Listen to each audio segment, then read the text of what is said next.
Welcome back. Accountability seems to be a lost art in today's society. People are so quick to blame outside factors and don't want to take responsibility for their actions. You see that in all the fat fuck Discord mods and the girls who love going out and sleeping around. It's very clear that they will not take responsibility for their actions and want to blame outside factors for the consequences of their own actions. And this is precisely why I love self-improvement. The fundamental basis of self-improvement is to strip away all of those egotistical thoughts and deflate your ego and look at yourself as a person, your values, your habits from a holistic, humility-filled point of view, and actually take steps to improving yourself as a person, rather than just coping and using outside influences and, whatever to justify your shortcomings. Because you actually aren't going to improve your situation or improve your life if you don't start taking accountability. This goes for both men and women.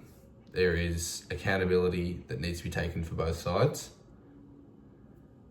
And until people do, you're going to see no progress. And that's precisely why you see people on self-improvement look so complete, because they've done the soul searching. They've done the hard work to strip back all this ego and all this bias even that prevents people from improving and working on their weak areas, because no one likes to admit that they've actually, they're not perfect. A lot of people think they're perfect, even if you don't, directly, you might subconsciously. And so in order to already tell yourself that I'm not perfect, I need to work on these things, is seemingly a lot more difficult than what it should be. It should be just how people are. It should just be common sense that there are things that I need to work on in order to improve my life, improve my situation. And if I don't, then I have myself to blame for my lack of ability, my poor situation, my shitty life. And it doesn't take Einstein to figure out who those people are, what kind of things they need to be doing in order to improve themselves. Because especially if you've never done it before, never been on self-improvement, it's pretty simple to start getting the ball rolling in terms of improving yourself. It doesn't take much to make big leaps and gains, similar to how noob gains work in the gym. You make a lot of progress at the start because there's so much progress to be made, and you've done such little optimization that doing almost anything is improving your life. And this is why I think self-improvement is the best hobby to get into, because not only is it teaching you good habits and you're reaping the rewards of those good habits, you're also getting used to looking internally at outside factors. That makes sense. Like looking internally for when things aren't going right in your life. And it simplifies so many problems in so many areas of people's lives. You would be amazed how instead of, blaming your car for breaking down, that's just, that's not my fault. Like, my car broke down, but did you service it? Did you take the liberty of fixing the parts that needed to be fixed? These are things you could have done. Yes, the car breaking down itself isn't your fault, but there was preventative measures you could have put in place to decrease the likelihood of that car breaking down. Now, of course, there's always going to be instances where there are things out of your control, but they're out of your control. It's easier to digest things that happen out of your control when everything in your control is being controlled. If that makes sense. It simplifies life, and you'll be amazed at how much stress is removed from your life when you are working on as many areas of your life as you can yourself, and you've got so many areas under control, and it gets to the point where you can almost predict what's going to happen in your life because you've got all of these factors that were once not under control, that were once, just whatever, are now dialed in.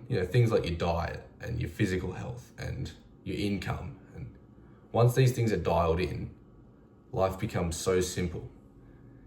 And this is what I've gathered from watching successful creators and whatnot, that the more you work on yourself and the more you just work hard in general, the simpler it becomes, because all this outside noise is just dialed all the way in. You can imagine like dialing in a radio or something. If you've got a handful of knobs, chances are it's going to be all static, but turning the dials and getting them right, each single one, is going to get you closer to a frequency, a good frequency. And that's essentially the principle you've got to apply to self-improvement. I don't think it's, again, if you're new to self-improvement, or if it's something you haven't started at all, you'll be making leaps and bounds of progress. But until you actually understand that you aren't perfect and you've got areas that you need to work on, you will always be stuck in this ignorant cycle of blaming other factors and the consequences of your own actions, when a lot of those consequences can actually become good ones when you dial in all of the holistic self-improvement pillars, we'll call. I don't know how much more simple I can make it. I do think that everyone should be in some form of improving their life, whether it is, quote unquote self-improvement, or if it's, your own whatever.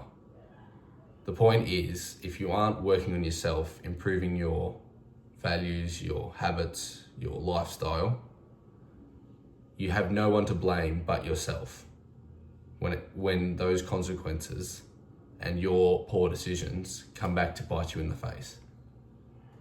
And it costs you dearly further down the track than if you were to nip it in the butt now and start making progress on the right path. That's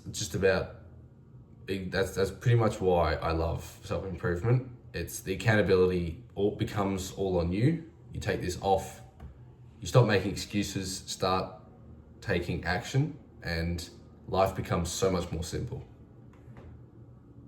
If you're still here at the end of the video, I love you, and remember, life is what you make it.